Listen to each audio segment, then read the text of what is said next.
Dindeş bir tuğanlarım dirbetinde şuna bir Allah'ın kendileri yaşap ötküp sahaba razılanımdır. Sahabiyat edelerimiz. Allah Teala onlardan razı olur. Emnege seviyorlar Peygamberimizin sohbatında talimini alıp Allah Teala razı oturgan yaşam ömrünü tüketmiştiler. Allah kanday kalı жашоодо кандай жашаш керек болсо, кандай соода кылыш керек, кандай башкарыш керек, кандай үй бүлөгө мамиле кылыш керек. Алла эмнени өкүм кылган болсо ушул өкүмдү эмне кылды? Бүт сахаба рызалар заманында аткарышып, Аллах Тааланы ыраазы кылып өтүп кетишти. Сахабалар да Алладан ыраазы болду. Эмнеге? Өтө бир ушундай бир жийкеничтүү бир жашоо өмүрүн өткөрүп атышкан эле.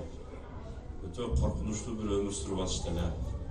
Өздөрү колу менен жасаган нерсеге ибадат кылышып, азыркы биз барган Кааба ошондо жылаңаш тоба кыла турган деңгээлге түшүп калышкан. Өзүнүн канынан пайда болгон кыздарын бул бизде жер каратат деп кичинекей учурунда аларды тирүүлө жерге көмө турган деңгээлдеги адамгерчиликти жоготкон эле да.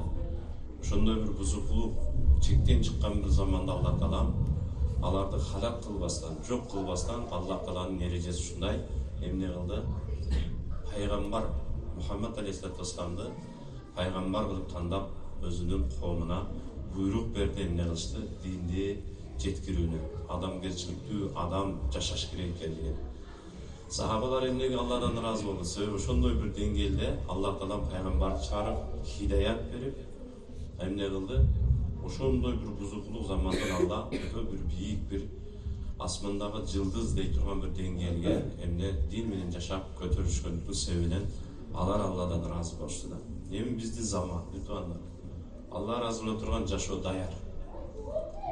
Алла ыраазы боло турган дин Аллах Тааланын алдында менен бизге буйрук болуп өкүм болуп түштү. Разиту биллахи роббан. Ким Аллах Тааланын Рабб экенине ыраазы болуп, бүтүндар Мухаммад алейхиссалату вассаламдын пайгамбар экендигине разы болуп, ислам дининин бизге Аллах Таалам немат кылып бергенине разы болуп, Аллах Тааланын динин жашоосуна алып, Аллах каалагандай кулчулук кыла турган болсо, Алла да ал пенделерден разы болот да. Аллах Таалам өзүнүн динин бизге түшүрүп берди бир тана. Кыйнаш үчүн эмес. Балаңызга бир өкүм кылдыңыз, балам жакшы окуп сабакты.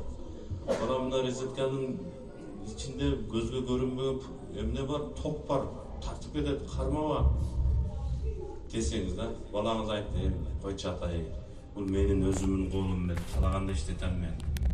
Топ болсо өзүнөн токта деп барып алып кармасам эмне болот? Пайда болобу? Зыян болот. Эмнеге? Себеби бир туугандарым атаны укпады да. Атага жакшылыкка да өкүм кылды эле. Балам деди, кармама, токтатат деди, көзгө көрүнбөй турган. Атаны укпай баксы. Эми Аллахын укпай адам жашаса, мен билген өмүрдө мен өзүм билгенди жашайм, менин жүрөгүм таза дейт го. Атаңыз барбы? Балам мына машинаны жууп келчи деди да. Бар продукт алып кел деп акча берсе, ата, бар өзүң кылып ал, менин жүрөгүм таза десеңиз болобу? Главный жүрөк таза болуш керек десеңиз болобу? Шефиңиз бир жака, шеф, бар ишин кыл, мен жүрөгүм таза кылам десеңиз, туура болобу? Катыныңыз ошентип атат. Катын да оокат кыл десе, барып өзүң кыл. Мен главный жүрөк таза болуш керек десе, туура болобу? Бир туугандарым, монтип өзүбүздү алданбайлы, элди алдабайлы бир туугандар. Алла биздин ибадатыбызга, дин менен жашаганыбызга, орозо тутуп чаңкаганыбызга, сажда кылып ибадат кылганыбызга, көз жаш төгүп тоба кылганыбызга асла муктаж эмеспиз. Биз өз муктажбыз. Аллага биз муктажбыз. Ошо бир туугандарым эскертүү үчүн болуп жатат, келиңиздер. Бардыгыбыз барго жашообузга дин алып баштайлы. Дин жашоого келиш үчүн мээнет кылайлы бир туугандарым. Мындай маалыматын топтоп алып эле өзүбүздү ошончо диндармын деп басып жүрөбүз да. Бир адам өтө күчтүү спортсмен болгусу келсе, эмне кылабыз биз? Залды көрсөтөбүз. Баранака барып тренировка кыл. Ошол тренер айтканын кыласың. Ал питанияга салат, диетага салат, кросс кылдырат, жүгүртөт, денеңе качка беришиң керек, тактика үйрөнүшүң керек, туурабы? Хабибдей болгусу келип атат жаштын баарычы. Дүйнөнүн бардыгын ургусу келип атат да. Эч кимди койбойт. Ол деңгээлде кайдан тапты ол? Ал канча кыйынчылык менен ошол курбанчылык менен ошо хабиб болду да. Атасы Ол төрөлгөндө эле ушул бас электе эле мактын үстүнө чоңойгон экен. Ол аюулар менен күрөшүп, Дагестандын тоолорунда темир көтөрүп алып жүгүрүп жүрөт экен. А биз күчтүү мусулман болуш үчүн барго, күчтүү мусулман сахабаларга окшойлу деп жатабыз, пайгамбарга окшойлу деп жатабыз. Абшкүл дамланын бүт маарузаларын отуруп алып, ысык чайдан ичип, чайдамдап келип, шириндик жеп, бир ыйлаткан баяндарын ыйлап уксаңыз сахабаларга окшоп калбайсыз. Хабибтин миллион бардык бойлорун көрсөңүз ham Хабибке окшоп калбайсыз. Хабибтин жанында жашабайсызбы? Хабибти курбанчылык кылмай, ол конорду ура албайсыз. Же урасызбы? Хабибтин бир тууганы болсоңуз ham барго Хабибти ура албайсыз. Сахабалардын балдары болсоңуз ham барго ата тегиңиз Саидтер деп койдук, биз Саидбиз. Пайгамбардын урпагыбыз деп тоготпой, кыздарын башка бербеген бир акмактар чыккан. О Саид пайгамбардын баласы болсоң ham менет кылсаң дин берилбейт. Дин көчөдө калган нерсе эмес. Дүйнө бериши мүмкүн. Дин бир туугандар менет менен атаңыз алым. Сиз менет кылбасаңыз кантип аламыз? Атаңыздан дүйнө калат, үй калат, мүлк калат, фамилия калат, бирок барго илими калбайт. Атаңыз кары болсо сиз кары болуп каласызбы? Төрөлгөндө атаңыз кары кандан канга өтүп кетеби бул? Мүмкүн эмес. Менет менен да бир туугандар. Ошого өзү алдабайлы, отуруп алып Максат Дамланын бүт баяндары, Абшкүл Дамланын, Чубагаждын баяндарын отуруп алып, ойлонон кийин сахабаларга окшоп кетем деп. Монтип алданбаң. Бактысыз эле болосуз. Көп нерсени барго билип алып, амал кылбай кор эле болосуз. Билип алуу адамды күнөөдөн тоспойт. Билип алуу адамды динге жүргүзбөйт. Билип алдыңыз да, билип алган. Бардык адал арам, бул өкүм кылса болот, болбойт, мунун бардыгын билдиңиз. Бир туугандар бул жетиштүү эмес. Бул алдыны жарытып бере турган нур гана, мына жайыз. Бирок бизди динге жүргүзө турган күч бул имандын күчү. Ошого даватка чыккыла, айнанайындар мал жаныңарды иштетип кичине дин үчүн дагы бир убакыт ажыраткыла. Анан ошол денеге качка берип спортсмен болгондой иманыңарга качка кылгыла. Чыгып алып бул урушкандын приемдорун үйрөнгөндө чыгып алып пайгамбарыбыздын сүннөтүн үйрөнгөн үчүн мусулман тактикасы болот. Биз ким менен урушабыз? Биз шайтан менен, нафсы менен күрөшөбүз. Бузуку батыл дин душмандары менен күрөшөбүз. Ага туруштук берет мусулман эки нерсе менен гана. Биринчиси иманынын күчтүүлүгү менен, экинчиси дини менен бир туугандар. Сүннөт менен да. Ошого чыгайлы деп жатабыз бир туугандар. Ошого башкаларды алып чыгайлы деп жатабыз. Чыгайлы, алар 3 күн Алланын үйүнө үзүлүп, ушул жерден кийин эмне өзүнүн динин үйрөнсүн бир туугандар. Канча чоң 10 жыл илим алган барго, алымдар менен кээде чай ичип отуруп калсаңчы, сол кол менен удура берет. Буга хамет бербейт да. Тырмактары өсүп кеткен, муруттары өсүп оозуна кирип турат да. Сүннөткө вообще амал кылбайт да. Бир нерсе десең, бул бир сүннөт да дейт. Бул бир сүннөт эмес, бул туугандарым пайгамбарыбыздын Алла ыраазы болуп турган жашоосу бул бир туугандар. Ар бир кыймыл аракеттин жашоосу бар. Ошонун тартип эрежеси бар. Ошону үйрөнөлү деп жатабыз. Кыргызстаныбызда диндеш бир туугандарым өтө чоң өзгөрүштөр болду даваттын берекетинен. Өтө чоң жакшылыктар бизге, элибизге жаады. Ол башкалар барго, булардын колунан иштеге келген жок, булардын кояр жерде илимсиз жүрө берет. Мына биз катыр атабыз дегендердин бардыгына Кудай бар. Бардыгына Кудай кааласа эртең ахирет ошон үчүн да. Диндеш бир туугандарым, бизде Махмуд деген акабыз бар, Мумунжан деген бир чоң алым укасы бар. Көп жылдан бери ошол балдарга сабак берет. Ушу киши айтат, бизди союз малына дейт, кеминге дейт. Үй салганга союз ошол жака айдайт эле дейт, баары ушул жерде үйлөрдү салат элек дейт. Анан ушул жерде бир кыргыз өлүп калса дейт. Рахматлы дейт. Кыргыз өлүп калса, ошону бир мусулманча капиндап, жуунтуп, жаназа окуп турган бир үчтүк айылда адам жок эле дейт. Бир үчтүк дейт. Ачууну ачып басат деген сөздөр бар эле дейт. Бер жакта өлүп дейт, өлүк 3 күн 4 күн тирилип кете турганда сасып кетет эле дейт. Буяктагылар ичип келип алып, айрылдым, ана тоомду бир нерселерди айтып, булар ичип сасып кетет. Өлүктүн жанына тизилип жатып калышат эле дейт. Куда бул кандай мусулмандар деп таң калат элек дейт да. Анан акырынан кийин молдосы келет эле дейт, молдам кайф дейт да. Унан оолу баргандан кийин унан бечара ичкен молдо ихласты биле эле, ол ичкен молдо каяктан анан траурный музыка христиандарча барып жерге буруп коюшат дейт. Биз ушунча ичибиз ашат эле дейт да. Эми кара рахматлы дейт. 20 жылдан кейін кеминдиктер келіп бізге дин үйретіп атат дейді. Кеминдиктер келіп бізге дин үйретіп атат дейді. Таң қалышты дейді. Бұл деңгейді қайдан тапты дейді. Şu bizden bardı, alar geldi. Buna bizim meçhidimizge Allah verip Kırgızstan'dan, Talas'tan, Köl'den, Çüy'den, Narın'dan, Alay'dan, Kulca, Karabulca, Özgür, büyük rayon oblastlardan şu жерге gelişti. Şu pazarımızda kıdırıştı, elimizde kıdırıştı. Büyük tuğanday болып, қолдан келсе сыйлап, урматтап, қош етістік кеме, шундай менет қылайлы деп. Шундай бізде Кыргызстанымызда бір туғандар, менет қылған адамдар аламдан өтіп кетті. Абдулла Шейх деген балықшыдан болады. Onun murunq istoriyasını oqsanız taң қалышты оқиғалар болғанда. Şu kişinin bir оқиясын оқытып, кеше şu Pakistanға даватқа барып, 99-жылы бізге Кыргызстанға мастура жамақ болып 3 ай келген bir орысша сүрген полицейский. Өзі полицияда иштейді, отпускка малында бізге келіп тұрады екен, дүниесін барбаған жері қалбаптыр дават. Şurada айтады, biz de Kırgızстанға 99-жылы келгенде Абдулла Шейх bizменен чогуу Ташкентке шыққан дейді. Түні дейді, masjidda дейді, biz deydi uqtasaq uqtabay tile deydi da. Ana ne tahajjud malda tursak tile uqtabay tile deydi. Bağımlatqa tursak tile uqtabay deydi. Şu tanat qıçan ilay öğretile deydi da. Ana ne qoya jatыңыз, uqtаңыз desek bunday deb ayta tile deydi.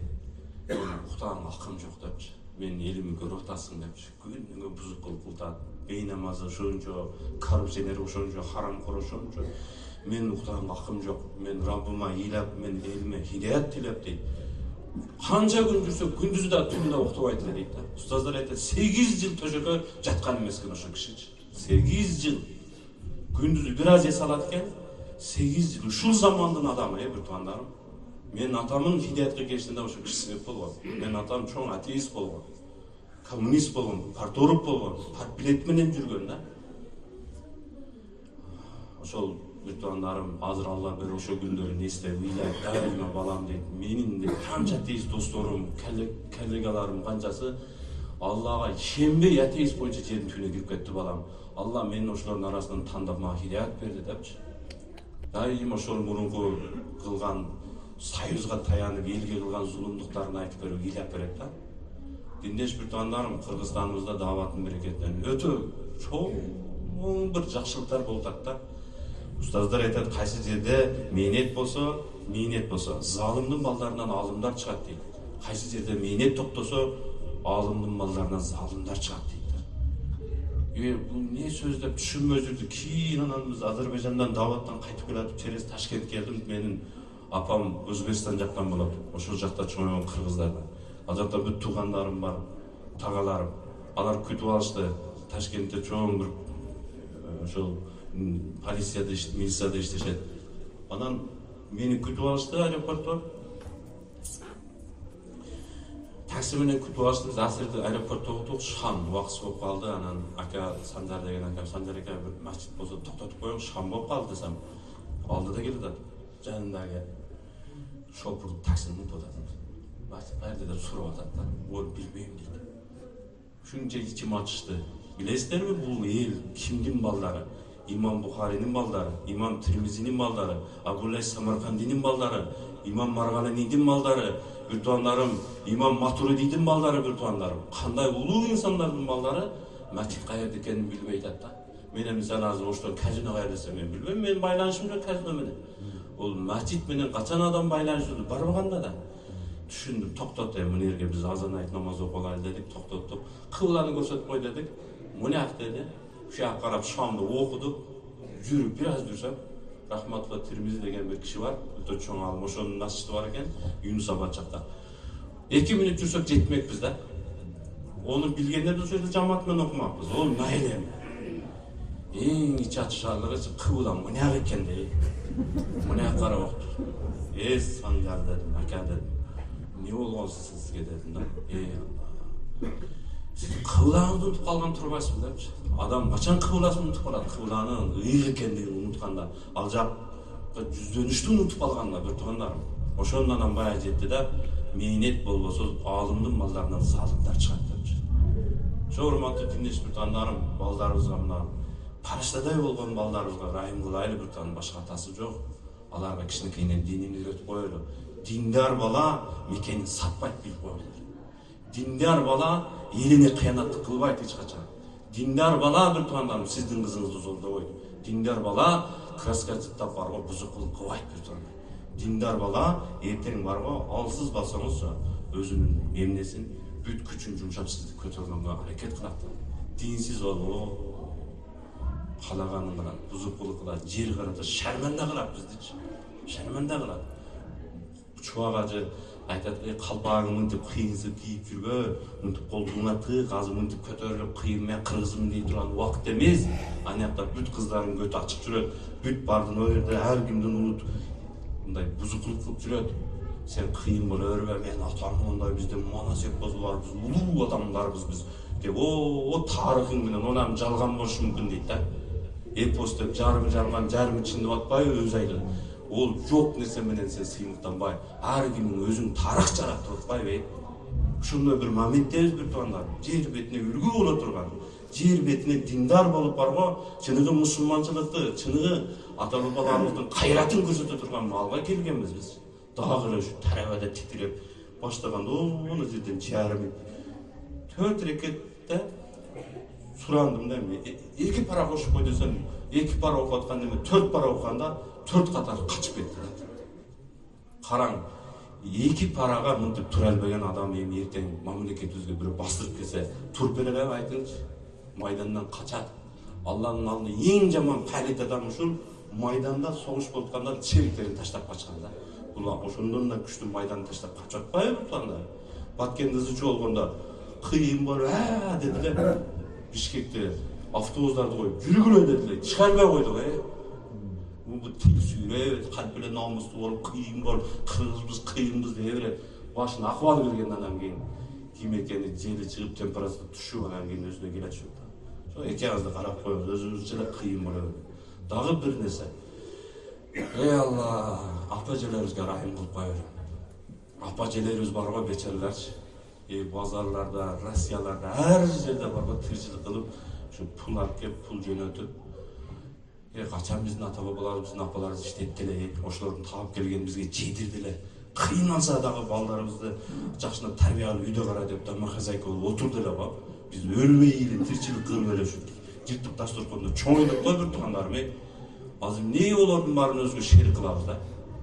Эмнеге аларды баардык намахрамдарын кошуп, товар талаштырып, ызычыгырып, Алла караң, намахрам канча зына бузук кылып, анан дагы өлөсүң да ушу үйөсүң да, аялынын тапканын бир машина алып алып, анан кийин өзүнчө булатной алып деп сынтап бар жерде аш жеп айналганда, кой сен насаатам айтпа, атылам айтпа, сынам айтпа, сак эмес ол. Қатыныңның тапқанынан көп бө сен жер қарап жүр, сен біздің бардығызды жер қараттың сен башың жерге салып жүр, саған лайық емес ондай сөйлеш. Сен мастраттың аялыңа жеңі үйге алып кірген, ханышада ошолорго мәміле қылған, ошолорду адалдан баққын, баш көтеріп насаат айтсаң, там беришке угабызбыз сен. Сенде намыс бар, құлық бар, еркектік бар сенде дин бар да. Бұяғың бардық шым боқтағынан бұяқта естісің, сенен есту адам жоқ. Бардығыз телефонға жүріп алып, Фейсбуктан комментарий жазамыз. Ким қойды бізге комментарий жазған виртуалдармен. Дүйін өзіне ең көп комментарий жазған бізден елекелек. Өзіне керексіз нәрселер да. Танып алғанмен бір саясаты ушул келіш керек, ушул болуш керек, ушул келсе бізді жырғатады, бізді бақтылы қылады. Бири бир тарап, бири бир тарап бар ғой виртуалдар. Урматтуу виртуалдарым, Кудайдан коркойлу. Дүйнөдө Кудайдын айтканы болгону биз Кудайдын айткан десек, бир туугандар апа-желерибизге карап көйлүп бир туугандарым шармандагы бүтө турган болду. Кече мына жерде бар го, кыргыз болгондон кичине намыстанасың да. Мына жердечи туугандардын алдында эмшек алдырбай кыйын диндар болуп жүрөсүң да. Мына жерде биздин катындар ону түнөм кийбейт ол кийимдичи. Биздин алдыбызда ошо кийимди кийгенден уялат турсун. Ошодон страшный бятар мәрли кийип алып мээрдечи. Onun жанында бирөө качокнонду катып жанында жүрөт ээрчимчи. Өлө калайын дейсиң де. Намыс жок, уят жок де. Буякта туруп жүрөгүң эзилет, ушо кантип болсун бүт денеси көрүнүп жүрөт, ичиндеги бардык нерсеси көрүнүп жүрөт. Маскалар, бетерлер, акыбалыңар ушул эмне кыйынсыңар деп издеваться этип отурат. Ошондой сезилип атат да, ошондой жаман болдум да. Dindeş Bürtanlarım bizni ahvalımız urdun var. Ошого биз Dindeş Bürtanlar мээнет кылайлы. Кандай десер, апачалардан суранып, айланып кеткен сада урайым. Балдарды карап отурчу сен. Мен өлүп кетип алсам, туалет кылсам, барабат турсам, таап келейинчи менин милдетим, ахиретим күйгүзө бербечи жаным деп, буларды суранып үйгө отургузайлы дагы өзү чыгып барго. Ар жерде аш жеп, көш жеп, кыйгызбастан тиричилик кылып ошолорду обеспечивать этет. Кандай десер, бирасага чужой эле тексттерге сап бербечи. Бул баргычаң не болду болчу? Бул жерде бир квартирада бирөө келиптир. Мен Назирмталды имамын, деп жылмайып, сүйүнүп, $1 миллион пайда тапкандай келди. Эмне тынчыпсам, арзан квартира таап алдым деген, машалла. Өзүнө тапкан окшойт десем, эки кызын айланып кептир. Узгенскийден 4 бала жашаган квартиранын бир квартирасына эки кызын киргизип коюптур. 2000 таап алдым деген Кудай берди дейт. Арзан киргизгенде сүйүп жүрөт, бир 4 буканын артына эки жакшылыкка кызын киргизип атат. Караңганчалык төмөн мунун ой жүгүртүүсү, мунун түшүнүгү караң. Арзан болсо болду да, ол 4 буканын ичине не кылды мону? Бети жок дедим. Не дейсиң дейт? Бетиң балбаптыр дедим. Уят эмеспи дедим. Жаттынакай бойго жеткен кыздардын 4 буканын алдына алып келип берип коюп дагы. Мен арзан квартира табам деп кыйынсың дейт. Десем, карап коет дагы менчи. Сен эмнени билесиң дегендечи. Урматтуу Бürtanlar, кайсы жагынан барбайлы? Бардык жагынан начарлап кетти азыр. Динибиз сонун өсүп, намаз бар жакшы өткөн мененчи, буягынан краска жыттаган ошо насикени, арак ичкени, бузукулук кылган кыздар апажаларыбыз мээнет кылайлы бир. Биздин кыздар ошолчу. Келечекте биздин барго улуттагы балдарыбызды тарбиялап турган энелер. Мээнет кылабыз Bürtanlarым, бир дуа кылып коелу Bürtanlarым. Кичине кыржанат болуп коелу, Алла. Ушинтип өлүп кала берем бул эми. Алла хидаят берди ушуга депчи. Кандай дейсиздер, бир көз жаш кылып коелу Bürtanlarым. Биздин Bürtanыбызда, биздин жүрөгүбүздүн бир бөлүкчөсү да ал. Башка бирөөнүн кызы болсо, мусулмандын кызы да, биздин бирибиз да Bürtanlar. Кандай дейсиздер? Мээнет кылабыз иншалла. Биздин азыр ата бабаларыбыз тирилип келгендечи, баарыбызды тепкилеп өлтүрмөк азырчы. Баарыбызды чоолдоп, камчылап, биздин азыр 2 поколение аталарыбыз ушул жашоону көргөндөчү. Эси жок деп бизди жер караттын. Bürtanlar намыстуу болойлу Bürtanlar. Жок эле нерсеге намыстуу болуп кыйын боло бербечи. Кыйын болсо шаан кыйын болор. Түнү туруп такаждоп кыйын болсоңуз бирөөгө кадя берип, кыйын болсоңуз аялыңызды үйгө отургузуңуз, кыйын болсоңуз мекениңизге күйүңүз, кыйын болсоңуз арамыңызды таштаңыз, кыйын болсоңуз арагыңызды таштаңыз, кыйын болсоңуз 5 убак намазды мечитте окуңуз, багындатып намазды жамаат менен окуңуз. Кыйыныңызды ушакка көрсөтүңүз, дакансалыкты ушакка туруңуз, дакансаны ушакка турат. Кандай дейсиздер иншалла? Даярбызбы иншалла? Алла баарыңыздан башка